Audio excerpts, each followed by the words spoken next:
Okay, good morning, good afternoon, depending on where you are finding us and you're watching us, actually.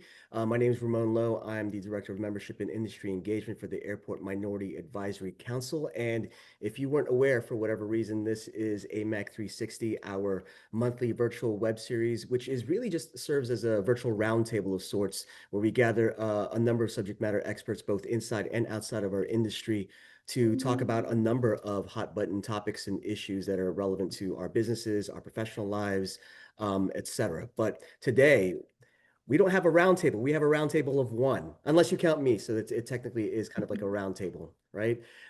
Today we have what I'm blessed to say have finally someone who is in my neck of the woods. We'll just say South Florida. We have Claudia Lezcano, who is the CEO of Fuku, a fast casual spicy fried chicken concept founded by celebrity chef David Chang and his Momofuku restaurant group. So Claudia brings an entrepreneurial mindset and over 25 years of corporate leadership experience. She's worked for major global brands like Burger King, Church's Texas Chicken, two very prominent sports teams in our neck of the woods, the Marlins and my, unfortunately, Miami Dolphins, but they're going to get there. I won't ask you any questions on that, Claudia. And it is during her time at the Dolphins where she was the first female and Latina Chief Marketing Officer in the NFL. And that is one of, if not the only, not really the only, but one of the reasons why we wanted to have her on, because it is Hispanic Heritage Month that we wanted to celebrate. So Claudia is also known for, she cultivates trusted business and stakeholder relationships, developing high-performing, diverse, empowered teams through a respectful, inclusive work culture. Claudia also serves on the board for Brooklyn Dumpling Shop, which was, if you were at the airport business conference in New Orleans, they were there. They were able to sample. I know I personally sampled, so it was very delicious. And she also has served as a board member for My Venue and Bluestone Lane. So Claudia, thank you so much for taking the time to speak with me. Thank you so much. Really appreciate it. Looking forward to our conversation today and just blessed to be here. Thank you. Excellent. So let's just start off where we are now, and let's talk about Fuku. I just gave you the marketing tagline or description of what Fuku is, but would love for you to kind of go into a little bit of what it is, the genesis of it, et cetera.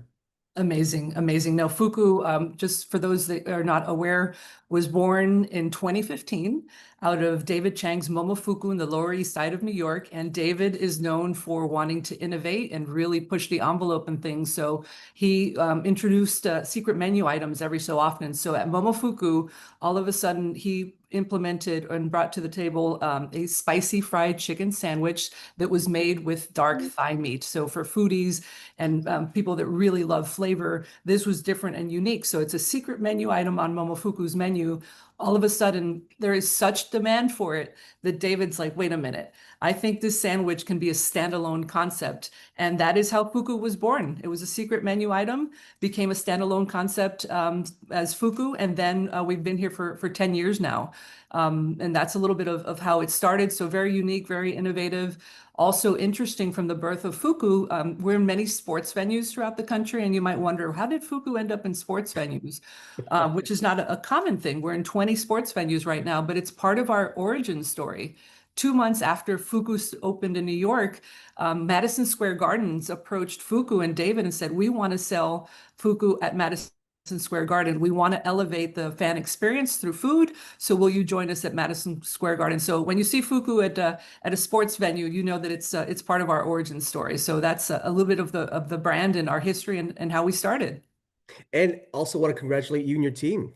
Your first airport location. That's where the tie comes in. Us speaking today in JFK. So just if you can just speak a little bit about that. What an amazing honor. Our first airport is JFK Terminal 6 to open first quarter of next year.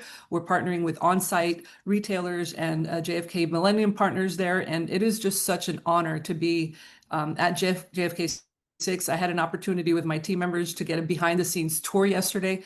That terminal is gorgeous. There's an Oculus there. It's going to be something remarkable. So for us as a New York-born brand to be able to be a part of this airport project is significant. And for us as a brand, it's just humbled and honored to be there starting in the first quarter. And it's our first airport, a lot of work, a lot of partnership, but we're getting there. And it's funny because you and I were speaking just before we came on board, and I did tell Claudia that like she's going to look at airports a lot differently, not as a traveler anymore. Now you're going to have to look at it logistically in many ways. So Yeah, and a lot of even just the behind the scenes tour, Ramon, as we were talking, a newfound, always have respected, the airport industry and the business, but I'm so familiar with venues and restaurants that just spending a little bit of time yesterday behind the scenes, I'm like, operationally, what you and the people in the field do and in the industry is remarkable. It's a whole other level, definitely. Well, Yeah. and believe me, as you continue to expand, you're going to see.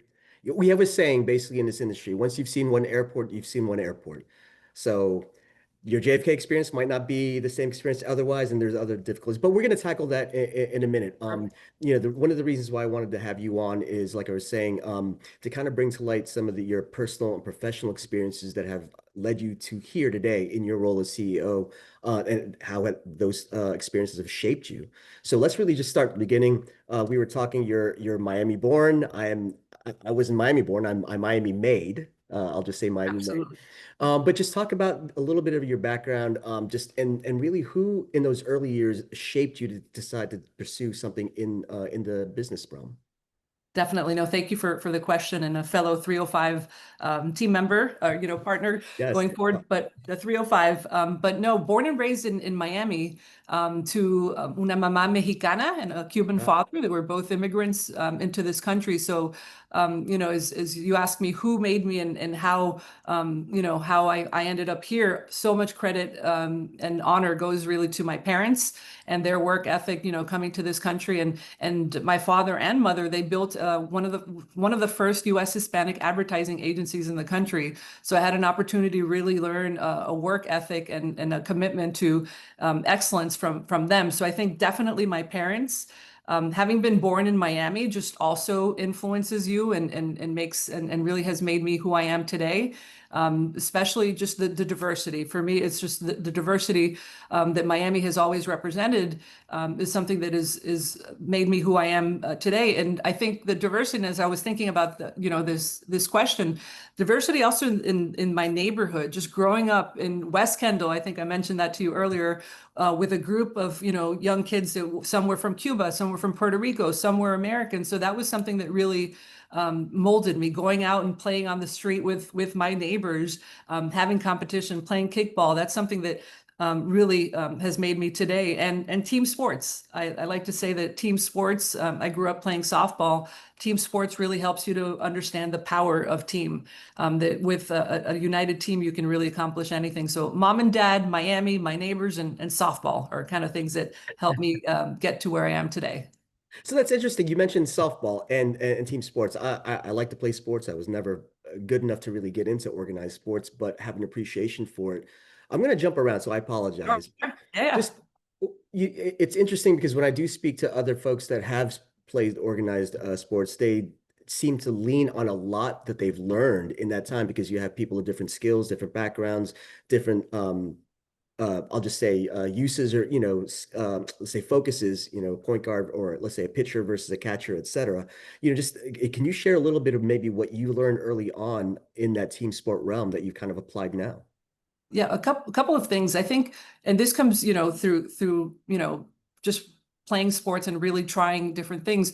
What I learned ultimately from softball, and it was, when I played t-ball was different than, when I ended up playing in high school. But what you learn is that it is really a team, that every role every position has a role to play. You can't have success without the entire team, and it's okay. You can be dedicated and an expert in one area, but just being an expert in one area and trying to do it by yourself, you could be the best pitcher in the world. You're not going to win without a great catcher, without first base, without hitting. So it is beyond the self. You have to have a group of people that are excellent at what they do, and they come together as a united team for a goal to win. So the lesson there was you can't do it on your own, no matter how good you are. And all skill levels aren't going to be the same, but everyone has something to contribute in that team. And to this day, even within the Fuku team, we have a really diverse group of people that all bring a different skill set in terms of background and experience. So it's something that I learned early on that it is about a team, and every single role has something to contribute to the success of the team. Okay, I'm sorry, Claudia. I have to apologize. I did. Now I'm thinking of another question. Sure. No, do not apologize. Yeah. So you always hear about, or at least there was a one point where you hear about like what Abraham Lincoln built, a team of rivals, a kitchen cabinet of sorts, and not everyone needs to always have the same idea or thought. I mean, you do need contrasting opinions and things like that. Like, how important is that? So for you in your position to have to then take all those differing opinions and thoughts and kind of get them to coalesce and row in the same direction at the same speed, et cetera. Because I'm Yeah. sure you have that at Fuku. No, and our team at Fuku is just it's fantastic. We have what we've been building is a team of restaurant experts that really grew up in the restaurants, and we've also added some team members that have worked in quick service restaurants through Burger King and churches and a more corporate role. So it's taking those sets of experiences, having fierce and conversations. We like to call them spicy conversations, and then just coming to agreement. Um, but the way we come to agreement is remember the end goal, right? What is it that we're trying to accomplish? Everyone's not always going to get their idea selected, but if we can come together, have the spicy conversation, and know that the decision is based on where we're going, our true north really helps. So having a clear goal and true north really helps in those spicy conversations because it's the filter that helps us decide which way we should go. No, most definitely. So let's go back on track because you gave us a little bit of your background and where you grew up, et cetera. Now just getting into your professional role, jumping in, I read your bio, obviously Burger King, et cetera. There were probably stops before then, but what was the leap that got you into the food service realm, like Burger King and then obviously churches? Great question. So I grew up in the marketing vertical, as I shared, or I don't know if I shared, I did work at my father's U.S. Hispanic advertising agency. And I love that he made me do it the right way, cleaning out the wastebasket, going to Office Depot, sending a fax. I'm sure many people on this call have no idea what a fax is, but I had the opportunity to learn it from the ground up. So fast forward to um, I was working at another U.S. Hispanic agency, Bromley, that was based in San Antonio. And for the first time ever, they were going to have a team member embedded at Burger King. So I was working for Bromley, embedded at Burger King, and really just through my connections and I think work ethic, had the Burger King client 6 months in come over to me and say, and this is, in a kidding way, if you've worked on the agency side, you understand. He comes over to me and says, Claudia, I've seen how you work. I see how you work with team members. Would you like to come over to the evil side? So my jump to QSR or to Burger King was from the marketing agency Bromley to Burger King, specifically on the brand side of things, where I spent about 9 years on the evil side, which was not the evil side. It was very a really special time in my career to work at Burger King in different roles and accomplish different things with a lot of amazing team members. So then you transition to the churches. I mean, still QSR, but obviously taking what you've learned and then kind of continuing to grow into something another concept, correct? Definitely. So between Burger King and churches, I spent some time with my sports teams. Spent time as the chief marketing officer of the Dolphins and then the Marlins. We'll talk football and baseball later. I know we love our local teams, but Yes. it was an opportunity then to take some of the structure and discipline of a Burger King into the sports world. Sometimes you see these big brand names, NFL, Dolphins. You peek behind the curtain, and at that time there wasn't a lot of sophistication or structure around how the marketing was approached. So it was a really nice time and opportunity to bring in structure around brand building and sales and revenue driving initiatives. So after sports, there's something about the food space that keeps calling me back. I think it's, penny profit and how do you make restaurant operations delicious and profitable. So I went back to the food space at Church's Chicken with some former Burger King colleagues.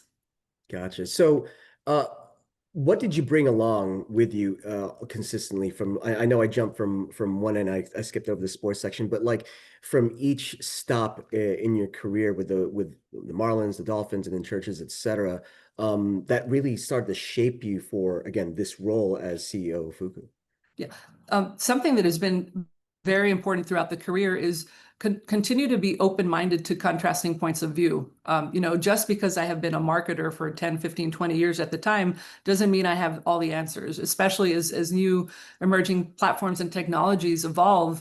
Count on your team members to tell you, set the strategy and then really listen to your team members and others on the solutions. My job is not to have all the solutions, is to keep us on track to a true north and make sure that people's voices are heard. And so just keep an open mind, and you don't always have to have all the answers. You just need to know where we're going and pull the team together towards that true north. Got it.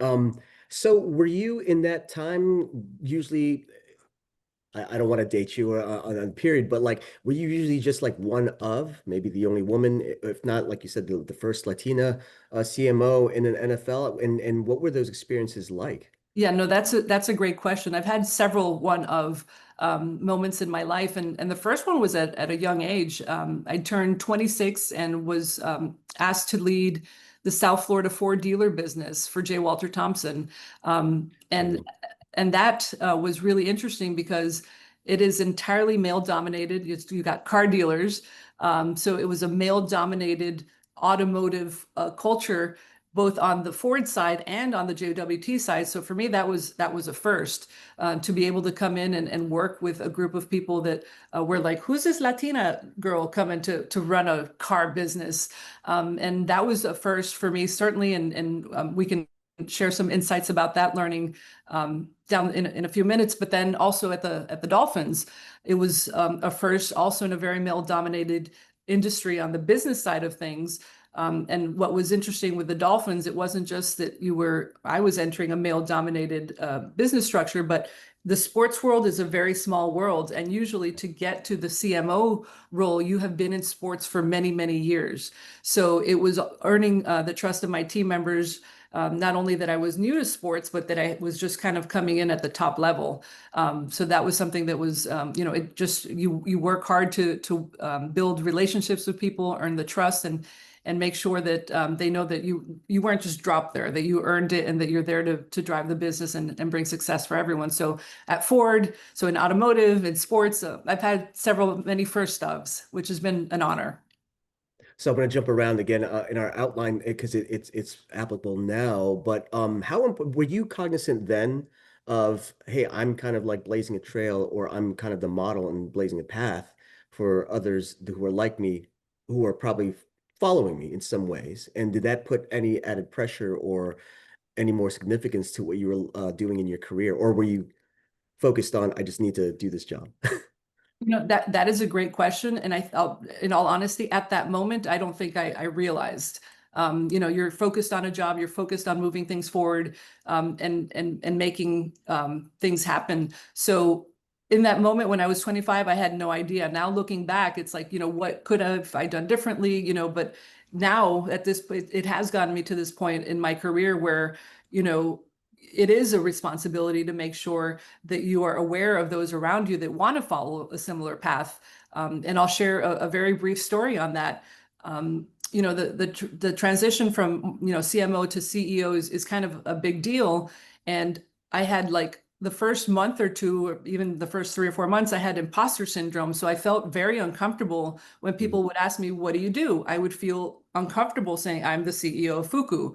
And then about 3 or 4 months into Fuku, I spoke at a University of Miami alumni event in New York, and I was forced to introduce myself, and I had to say, "Hi, good afternoon, Claudia Lezcano, CEO of Fuku," and it felt uncomfortable and all those things, but I was there to give a presentation, had to do it myself. At the end of that talk, a young lady that had just graduated from the University of Miami, Latina, came up to me and said, "Now I know I can do it. Now I know I can be a CEO." So from that moment on, it's like it is my responsibility, our responsibility to share what it is that we've been able to accomplish so that others can see that it is possible. Si se puede, si se Yeah. puede. Yeah. Yes.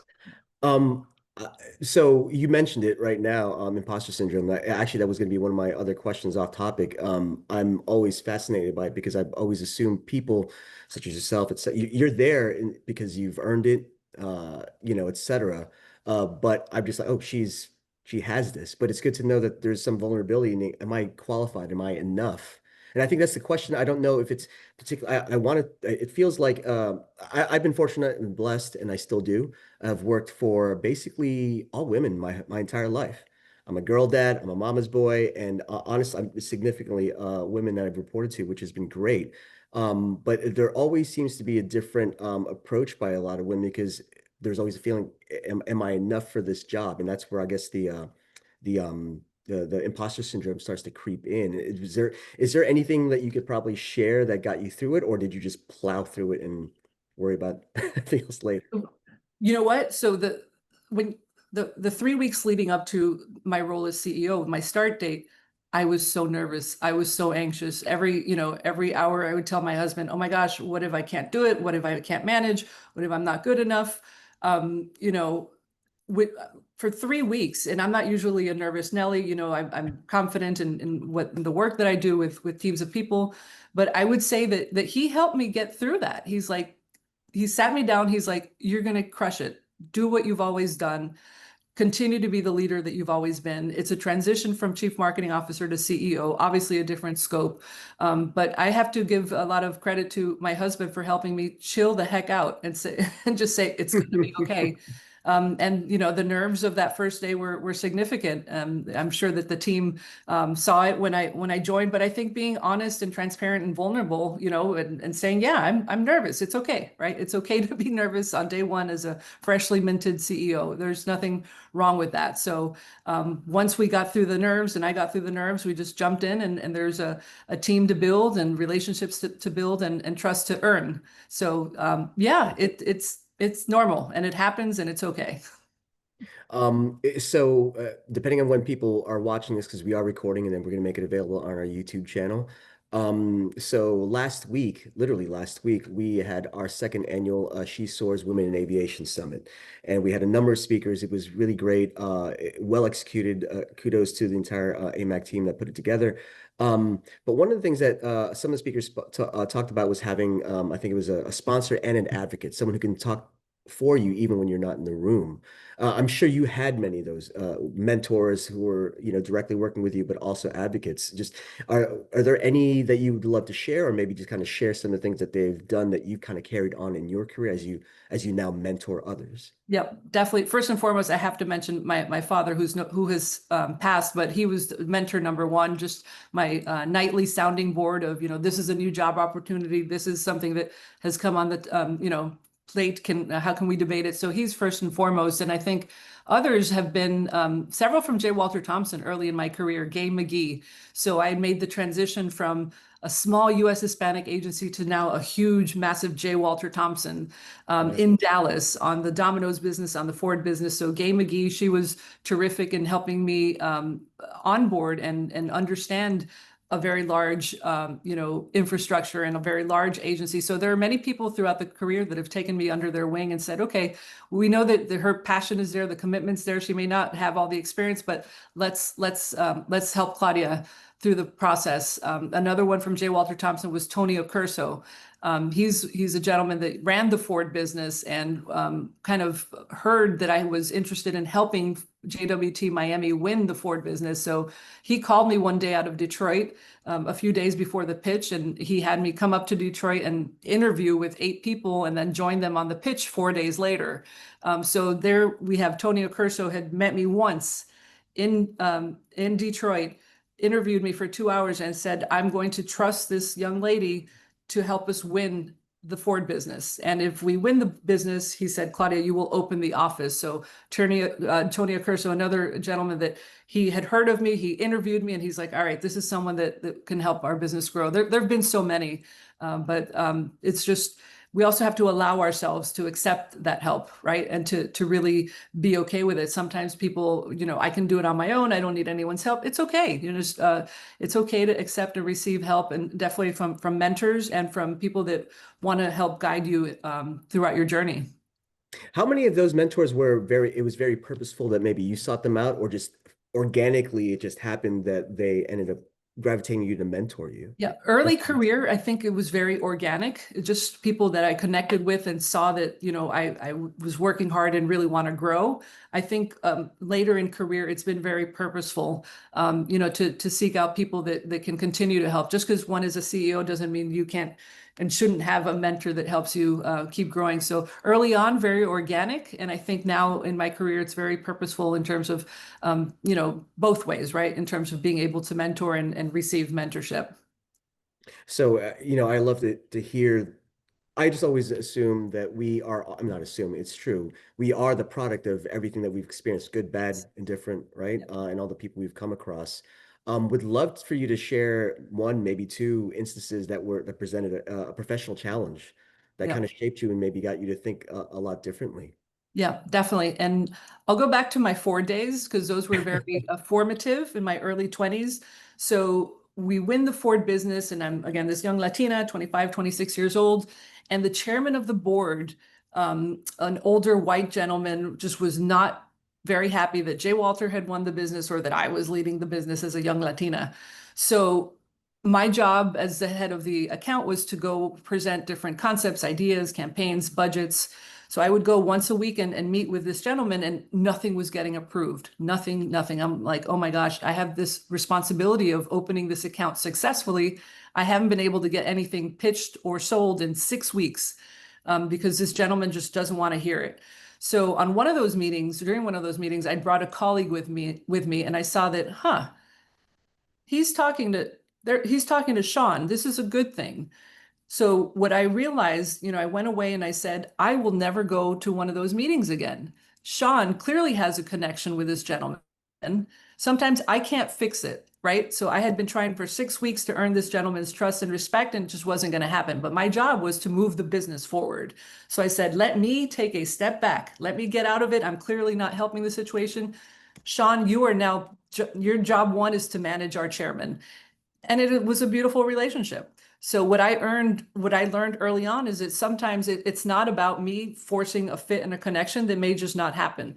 I needed to be able to step out of the way and let Sean, who did have a connection with him for maybe because he was a young guy, not a young Latina, run that part of the business. So effective delegation of something that I felt I had to hold so close to me because it was a huge account. But I saw this in taking a step back. I can be more effective for the totality of the business than in trying to force this relationship. So that's something that sometimes is just it's not gonna work. But there are people on your team that may have the solution and may be able to build those relationships. So back to team. I saw that Sean had something that I didn't. I put him in the pitcher's mound and I said, I'm going back to the dugout.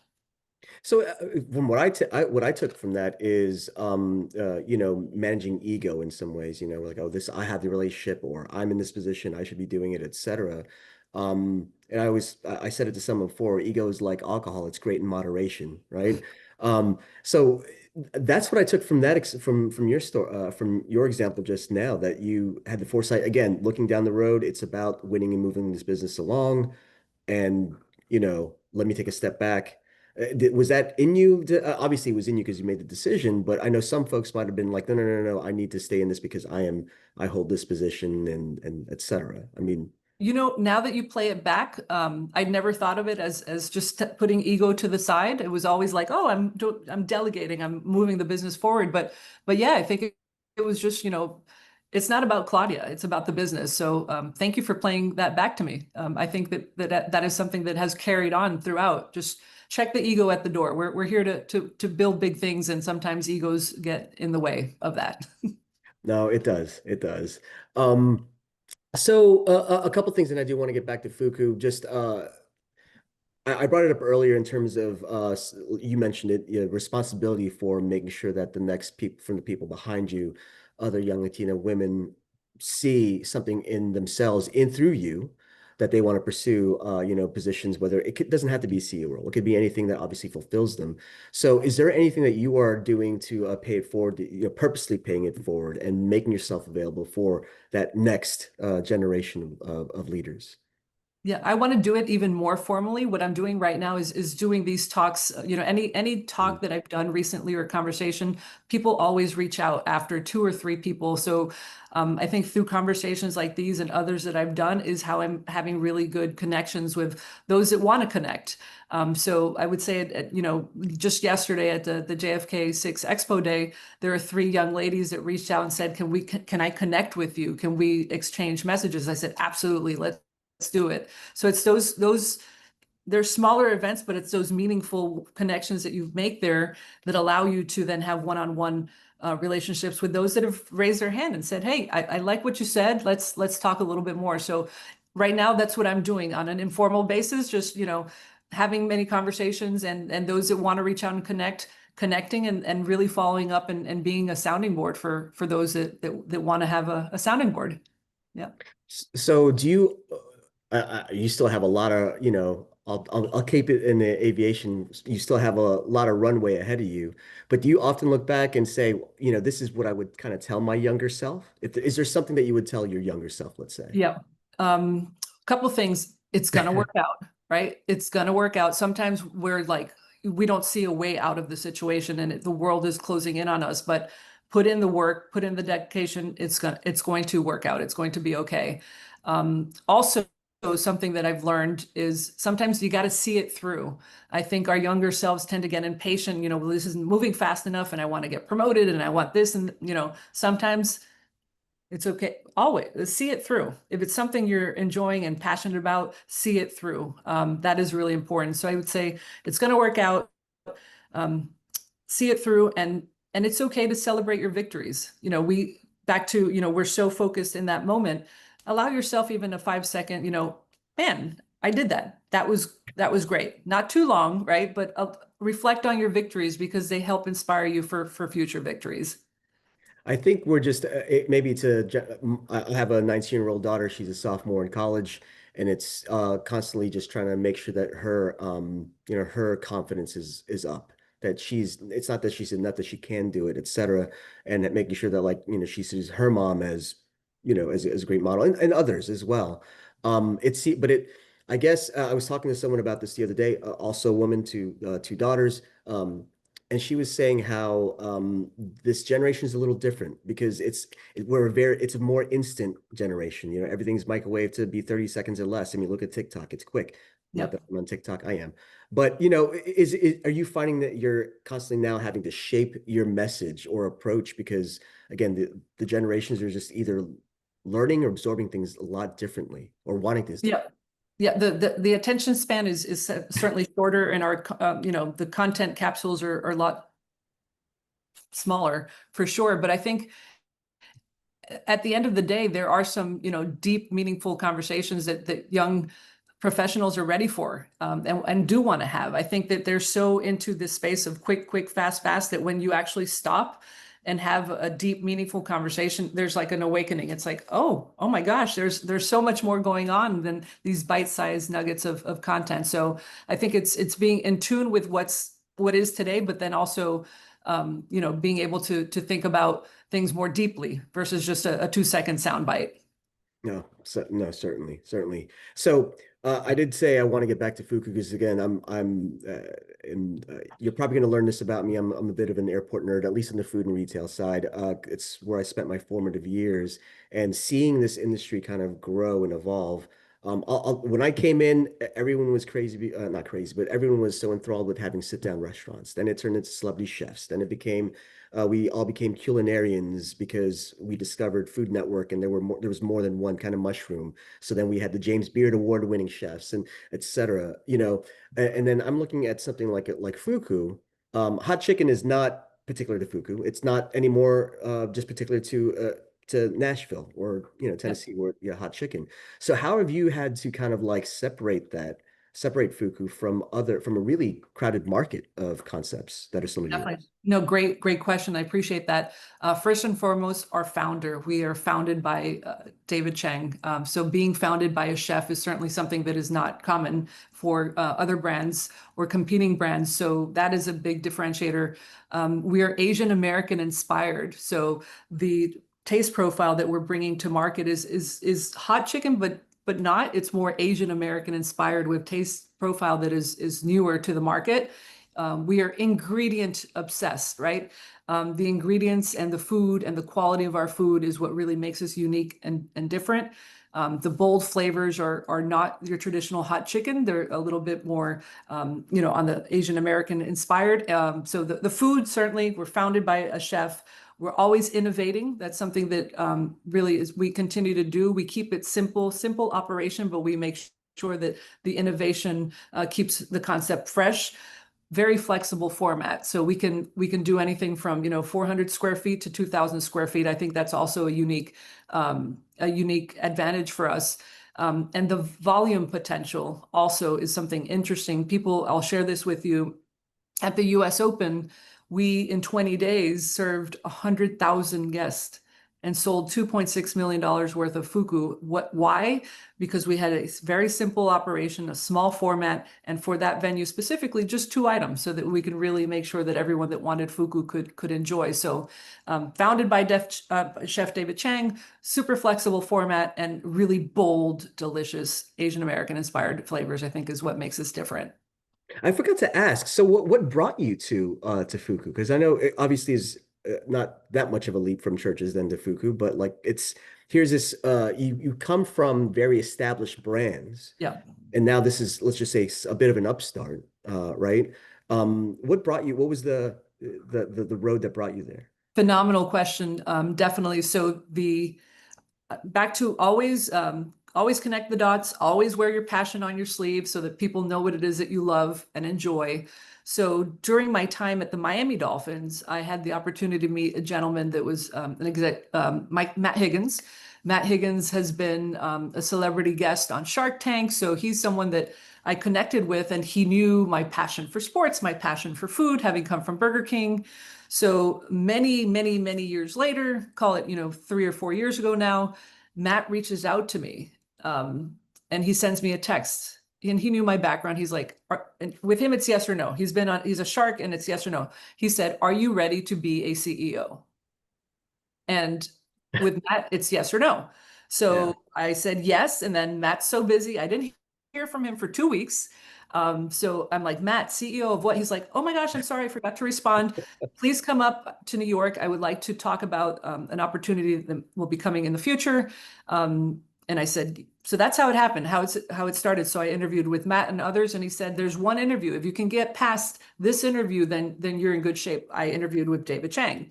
So that was really a special and amazing moment in my career to interview with Matt Higgins and the group that owns Fuku. And then with David, I'm like, no pressure. I love food. I eat food. I'm not a great cook or anything like that. So I'm like, if he asks me anything about, cooking You're really pretty intricate good. Yeah. stuff, I'm in trouble.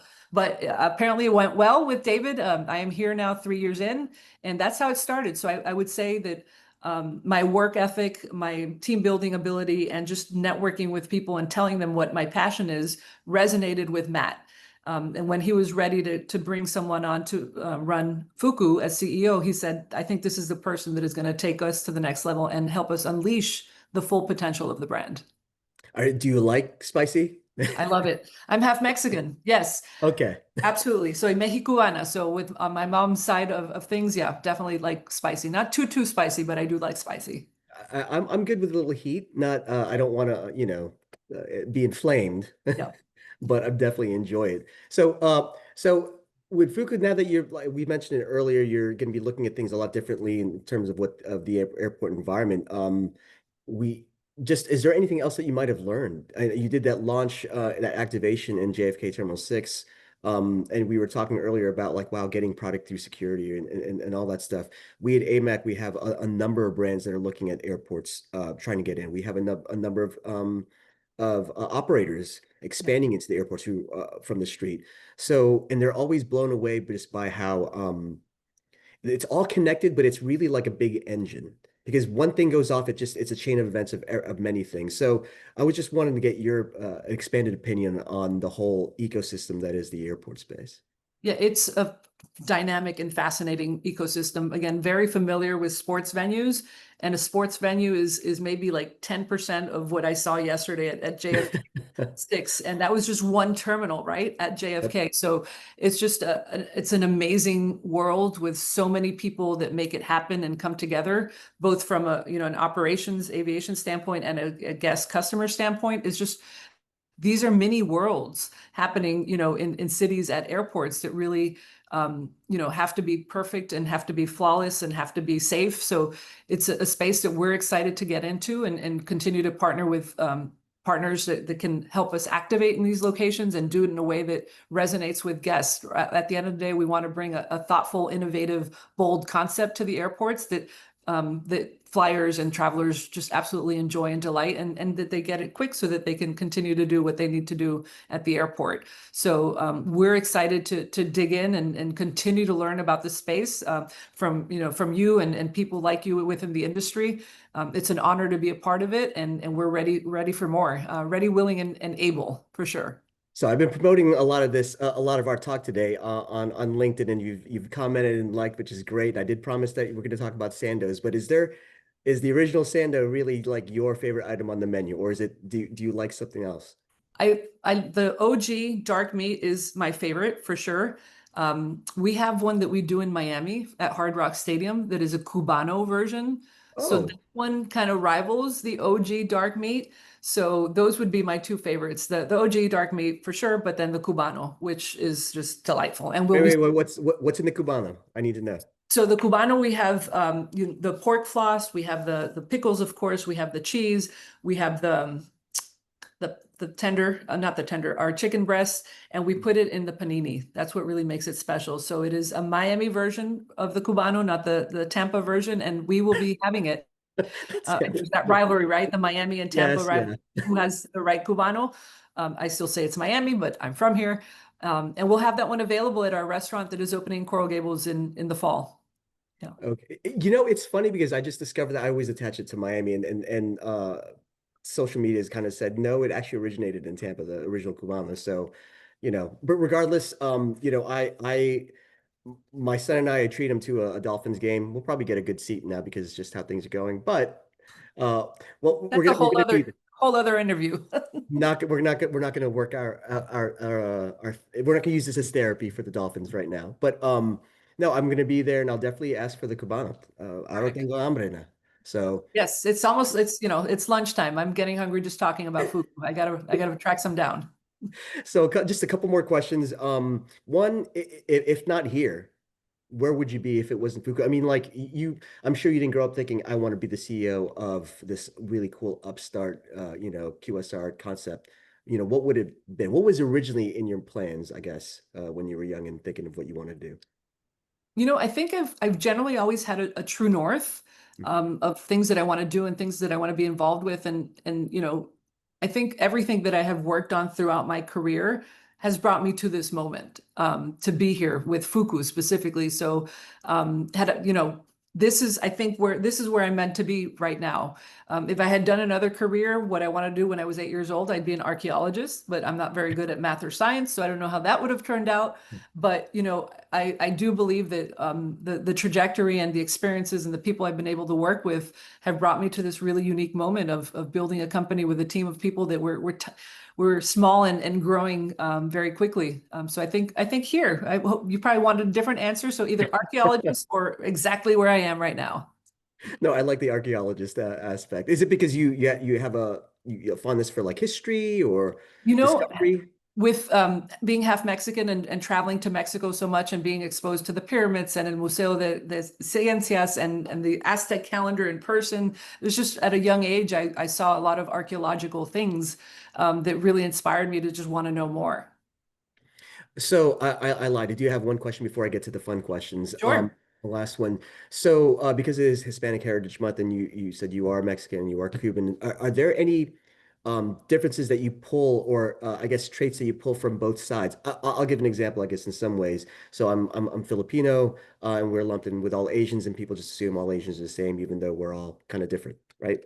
So under that guise, I guess, was there anything from your father versus your mom that you pulled from the Mexican side versus the Cuban side that has made you who you are, I guess?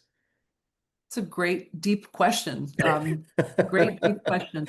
Well, I want to make sure you make it to your appointment too. No, no, So, no, no, yeah. we're good. We're good. Things that I think so much of it is similar, actually. The Mhm. care and love of family and the importance of family is just something that resonates from both sides. I think the food is very different. I like my arroz con pollo, which is not spicy, which non-Hispanics think Cuban food is spicy, but it's not. And then my mole, the mole on the Mexican side, which is spicy and chocolate and all those different things. So I think that the food influences are probably the biggest differentiator, but overall, I think from both sides, just the commitment to family, to friends, to food, and to doing things right. I think the commonality is probably because you mentioned it. It's probably like a community, right? You mentioned team a lot, which really is your family, your work family, we should say. So I guess that's something that carries over from your background to your professional background. Definitely, definitely, I would say I agree with that. Yeah, Excellent. So I promised you, I didn't give you these questions ahead of time, but I think you're going to be fine, capable in handling them. So I just want to close things out a little differently than we've done here on 360, and that's just a couple of rapid fire questions. Guilty pleasure. That's very open-ended. I mean, it could be like, yeah. Snickers bar Oh, late at night or something. food, something food related. Oh my gosh, ice cream, just Hagen chocolate chip Haagen-Dazs ice cream. You had me at ice cream. Yeah. Okay, so who would play you in a movie Oh my about gosh. your life? Oh my gosh. This is a funny one, and anyone that knows me that's on the call knows I don't do too many movies. Um, Dorothy from the Golden Girls. How about that? You are so B. Arthur. opposite. B. Arthur. You were totally different from B. Arthur, but okay, I'll She's take that. tall. We'll go with that. She's very tall. Perfect. Person alive or dead you would like to have dinner with, and again, that's either famous or not. Um, Alive or dead? I think not to get into politics, Kamala Harris. Okay, perfect. Yeah. Book that you would recommend that folks read, maybe that impact you. If I don't know if you're a reader, I should have checked on that. Yeah, there's one. It's called Dethroning the King, which is very interesting. It's about, and I knew a lot of the folks in the book about when Anheuser-Busch was taken over by 3G Capital. So it's an interesting book in terms of corporate and just understanding your true north as a company. 3G acquired Budweiser because Budweiser was so consumed with taking the first top spot in the US that they forgot there was a global market around them. So read that one, Dethroning the King. 3G, they went on to buy Budweiser, Burger King. It's a German company, right? That bought They're Brazilian. Brazilian. Okay. So that's a good read. That is a really good, interesting read. Yeah. I wrote it down, Dethroning the King. And the last, maybe your advice to those who are aspiring execs or to be in positions of like similar to yours. Yeah. It sounds so cliche. Network as best you can. Connect with people. Just connect with people. Let them know what your story is, where you want to go, where you want to be, wear your passion on your sleeve. Let people know what it is that you're aspiring to do. The more you let people know, the more people you have out there supporting you and helping you on your path to whatever it is that you want to accomplish. So wear your passion on your sleeve, and let people know about it. Shout it from the mountaintop. Okay, I lied. It was supposed to be five, but I did think of one more because you mentioned Oh boy. I'm not going to let you off the hook about the guilty pleasure where you just said food, anything food, but there has to be a meal. There has to be something like, you know what, things are tough or I'm craving. It's got to be this. You What is know, and there's a guilty pleasure. So cheap, the mole, I mentioned earlier, the mole chicken is my absolute guilty pleasure, but it would be sitting under a tiki hut, probably in Sanibel Island, with a glass of white wine. So that's the guilty pleasure, just being able to unplug and enjoy Sanibel Island, with not too many incoming messages, eating mole. Well, I hope you can get a good mole in Sanibel. Yes. Which for Well, those of you, for those who aren't aware, Sanibel's on the west coast of Florida, a great spot. So excellent. Well, amazing. Claudia, thank you so much for this. This has been an absolute pleasure. I thank you for taking the time. I know you're really busy to kind of sit down with us here and helping us celebrate Hispanic Heritage Month and great job with Fuku.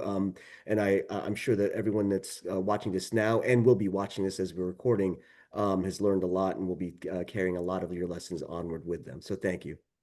Thank you. This has been so special and really I'm blessed and honored and look forward to doing it again. Thank you. Thank AMAC and thank you. Just have a great rest of the day and weekend. Excellent. Well, take care. Have a great weekend, and everyone stay safe out there. Take care. Bye, Thanks. Have a Claudia. great one. Bye-bye. Bye-bye.